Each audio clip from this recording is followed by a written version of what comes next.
भागवत गीता में जीवन के हर एक प्रश्नों का उत्तर समाहित है।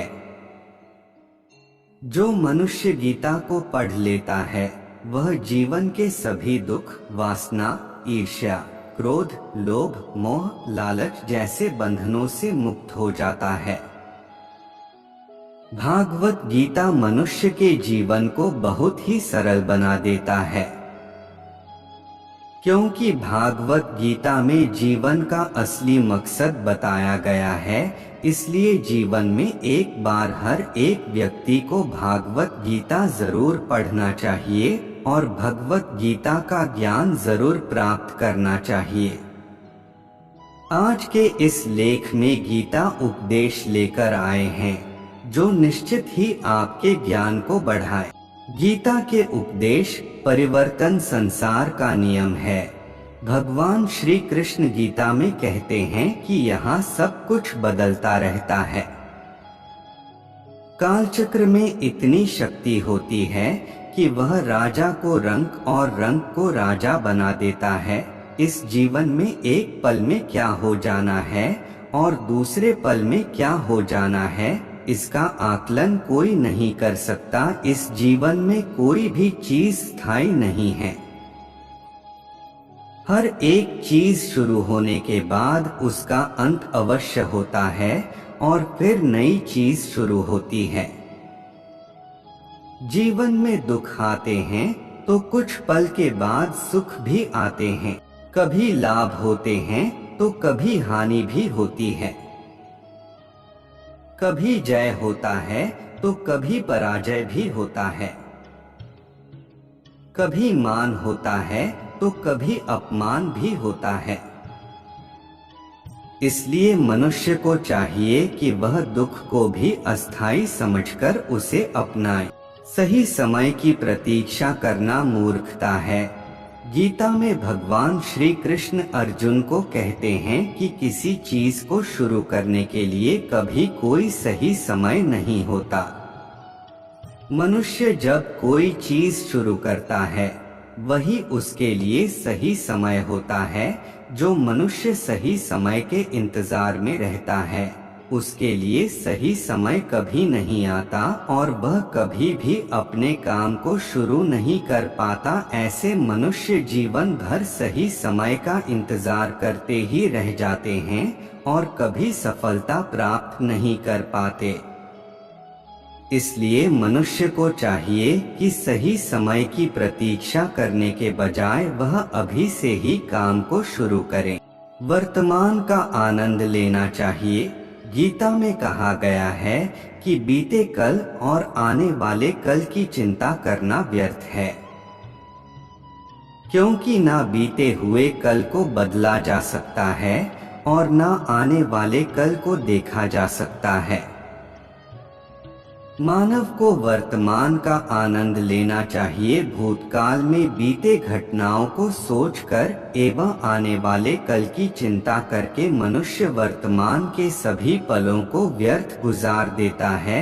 जो हो गया सो हो गया और जो होगा उसे टाला नहीं जा सकता। इस सत्य को अपनाकर मनुष्य को वर्तमान के हर एक पल का आनंद उठाना चाहिए। नजरिए को शुद्ध करें। हर व्यक्ति दुनिया को अपने अपने नजरिए से देखता है। जिसकी जैसी नजर यह दुनिया उसके लिए उसी तरह है। दुनिया को बदलने से पहले खुद के नजरिया को बदलना जरूरी होता है। जिस दिन आपका नजरिया अच्छा हो जाएगा यह दुनिया भी आपको बहुत अच्छी लगेगी। नजरिया हमारे व्यक्तित्व का बहुत अहम हिस्सा होता है। यही हमारे जीवन यात्रा की दिशा तय करता है। नजरिया सकारात्मक और नकारात्मक दोनों हो सकता है। नकारात्मक नजरिया होने से व्यक्ति केवल निराशा और दुख पाता है, लेकिन सकारात्मक नजर से व्यक्ति को यह जीवन बहुत ही सरल और सहज लगने लगता है। क्रोध मनुष्य का सबसे बड़ा शत्रु होता है। क्रोध मानव के विनाश का कारण होता है, क्योंकि क्रोध से भ्रम पैदा होता है और भ्रम से बुद्धि विचलित हो जाती है। क्रोध में मानव को कुछ भी आभास नहीं रहता है।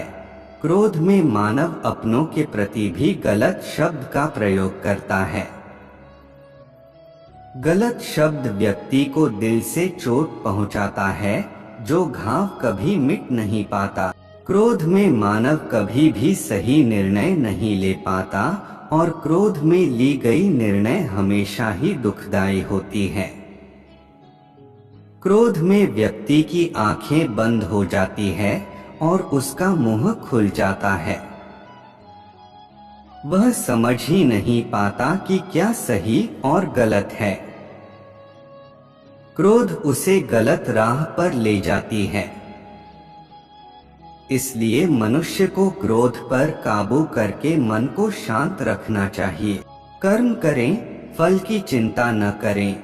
युद्ध के परिणाम को सोचकर जब अर्जुन विचलित हो जाते हैं, तब भगवान श्री कृष्ण उन्हें कर्म का ज्ञान देते हुए कहते हैं कि कर्म कर, फल की इच्छा मत रख, क्योंकि कर्म करना मनुष्य के अधीन है, लेकिन फल प्राप्त करना मनुष्य के अधीन नहीं है।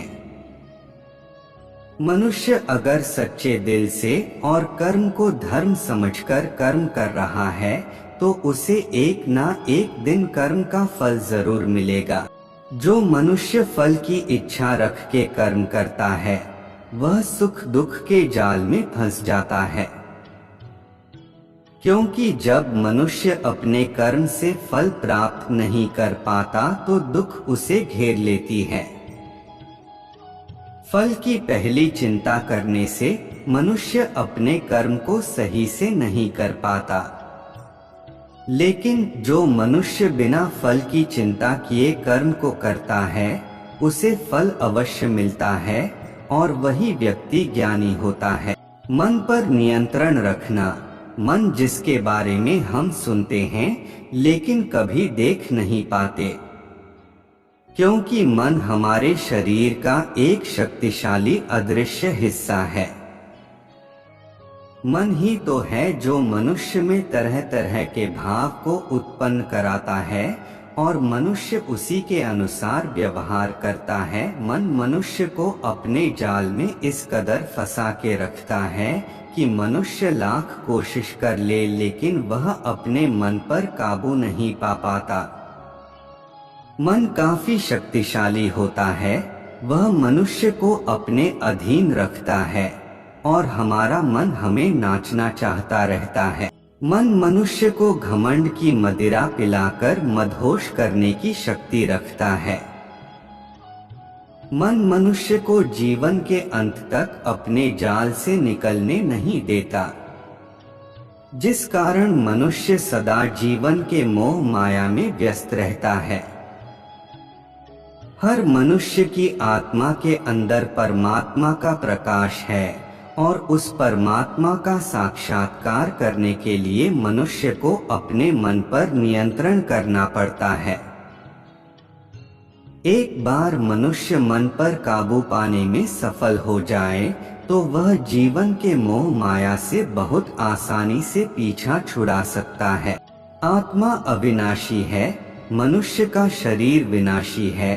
उसका कोई अस्तित्व नहीं, लेकिन मनुष्य का आत्मा अविनाशी है। आत्मा कभी नहीं मरती, यह सदा अमर रहती है। आत्मा को ना कोई शस्त्र मार सकता है, ना कोई अस्त्र मार सकता है। मनुष्य का शरीर मृत्यु के बाद 5 तत्वों में विलीन हो जाता है, लेकिन आत्मा दोबारा नए शरीर में जन्म लेती है। इस प्रकार जो व्यक्ति जीवन के इस सत्य को समझ जाता है कि आत्मा कभी नहीं मरती, वह व्यक्ति कभी किसी के मरने का शोक नहीं मनाता, क्योंकि उसे पता है कि केवल शरीर मरा है, आत्मा तो जिंदा है। शरीर का नाश होने के बाद आत्मा दोबारा किसी अन्य शरीर का रूप लेगी। एक ही कर्म किसी के लिए पाप बन जाता है और दूसरे के लिए पुण्य बन जाता है। व्यक्ति जो कर्म कर रहा है वह पाप है या पुण्य यह कार्य को करते हुए देखकर नहीं कहा जा सकता। व्यक्ति किसी भी कर्म को जिस भावना से करता है वही उस व्यक्ति के कर्म को पाप और पुण्य के रूप में परिभाषित करता है।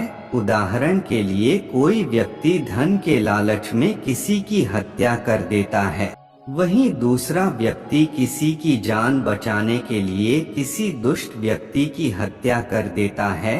यहाँ दोनों व्यक्ति के द्वारा किसी की हत्या की गई है, दोनों का ही कर्म समान है, लेकिन दोनों का कर्म पाप का भागीदारी नहीं है।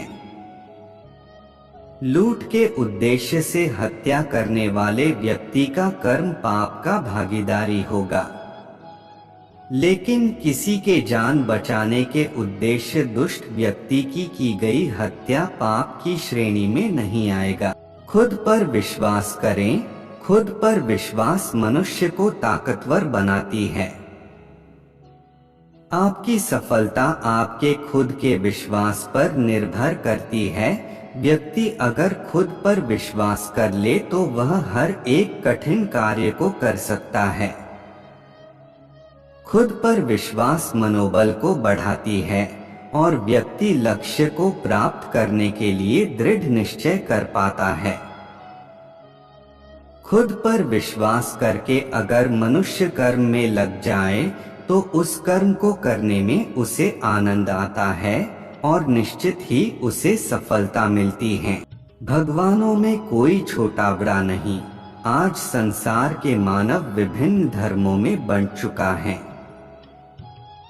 और वे धर्म, संप्रदाय और भगवान के नाम पर लड़ते झगड़ते हैं, लेकिन उन्हें नहीं पता कि संसार में ईश्वर के कई रूप हैं और इसमें कोई भी छोटा या बड़ा नहीं है।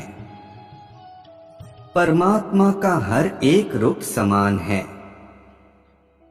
जिस तरीके से हर एक नदी अंत में सागर में जाकर मिलती है, उसी तरह हर एक धर्म मत की धाराएं परमात्मा रूपी सागर में जमा होती हैं। इस संसार के निर्माता एक ही परमपिता है। इसलिए हर एक इंसान को धर्म जात से परे एक ईश्वर की आराधना करते हुए मिलजुल कर रहना चाहिए। ज्ञान और कर्म समान हैं। जो व्यक्ति कर्म और ज्ञान को अलग अलग समझता है वह अज्ञानी है। ज्ञानी व्यक्ति के लिए कर्म और ज्ञान दोनों ही एक ही है, क्योंकि बिना कर्म के ज्ञान का कोई अर्थ नहीं। गीता कहती है कि ज्ञान को पढ़ने से प्राप्त नहीं किया जा सकता, इसके लिए अनुभव करना पड़ता है और अनुभव करने के लिए कर्म करना जरूरी होता है। इस तरह कर्म करने से ज्ञान का अनुभव होता है। कर्तव्य पालन जरूरी है।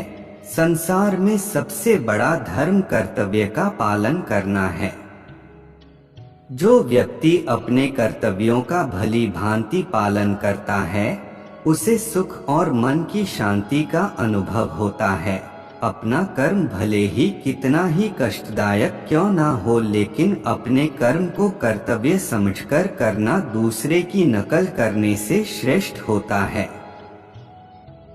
कर्तव्य मनुष्य को बेहतर बनाता है।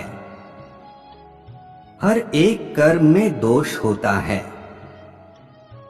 इसलिए दोष देकर अपने कर्तव्य से पीछे नहीं हटना चाहिए। जिस प्रकार अग्नि के साथ धूम्बा भी होता है, उसी तरह हर एक कर्तव्य में छोटा बड़ा दोष हो सकता है।